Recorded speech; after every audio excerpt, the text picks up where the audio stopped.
that what you believe will dictate your thoughts on a moment-by-moment basis. So if you believe that money is hard to make, as a simple example, you're not going to have ideas or thoughts around money that would be lending to making it easily, right?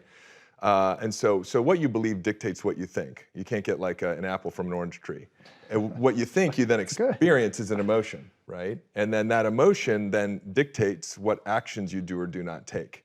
And they're always aligned, right? Your beliefs dictate your thoughts, dictate your emotions, dictate your actions, which produce your results. And your results, when you look at them, then just reinforce the original belief. And so we're caught in that construct, right? But the linchpin is the belief system. So the question is, how do I actually change what I believe? If my beliefs really do dictate my destiny, right? Which is, I'm not the only person suggesting that. But the question becomes, how do I change my beliefs? And in that is an inherent challenge, because by definition, beliefs are that which are true, right, for us. And so then the question is, how do we break out of this? My way of breaking out of it was at one point to understand, and I'll start to kind of walk you through the structure of it, to understand that there were only two states of emotional beingness that I could be in at any given point in time. I would either be in a powerful state of being, states like joy, curiosity, excitement, calm, peace, passion, or I would be in a primal state of being, boredom, anger, frustration, some form of fear. I'm always in one of those two states, and I'm never in two states at one time. Those map beautifully to the sympathetic nervous system and the parasympathetic nervous system, right? So in any moment, we're either in fight or flight or we're in rest and relaxation. Through my journey, what I realized was the only cause of that switch to be flipped was my own thinking. The meaning that I was giving the experience. The experience itself wasn't dictating whether I was in a primal state or a powerful state, whether I was in sympathetic fight or flight or parasympathetic rest and restoration or relaxation. It was the meaning I was giving the experience. And so that meant that all of my personal suffering was within my own control. I needed to start controlling the meaning I was giving the experiences of life. As we started doing this work early, I didn't see this initially in the work that I was doing with myself, but as we started building a team of coaches and as the coaches were coaching people, what we consistently saw was that the quality of the thinking that was causing people to move into a primal state, which was really the only problem. Because when you're in a powerful state, you're connected to creativity, to inspiration, to vitality, to energy. Health automatically operates. Everything that we want is in a powerful state of being. When you're in a primal state, you don't have access to any of that. So when entrepreneurs say to me, for example, what's the number one thing you would suggest to grow my business? I would say notice by moment what state of being you're in, and use whatever tools or technologies you have access to move back into a powerful state. That's where things just unfold. And I'm not saying you don't have to take consistent action and work your ass off to create success, but you do it from a powerful state. It's very hard to do it from a primal state. And what we were seeing consistently was that the quality of thinking that was causing people to move into a primal state, when we really looked at it and worked with them around it, was that 100% of the time it was untrue. The only cause, The thing they were thinking was untrue. I'm not good enough. I'm not smart enough. I'm not good enough. I'm not smart enough. There's not enough time. Now we can start to talk about the larger metaphysical philosophy behind all of this, right?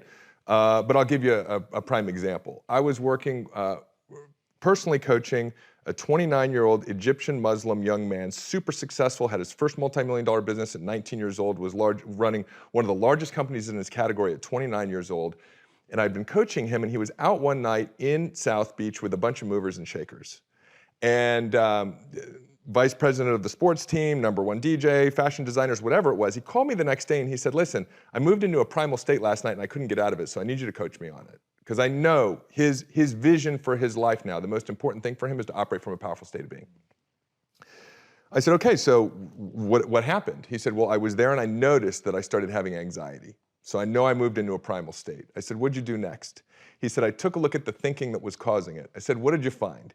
He said, I was thinking that I don't belong here. I was like, okay, got it. So then what did you do? And what we teach a couple of things, but what we teach at the highest level of this work is that you're able to actually see the thinking that's not true as not true.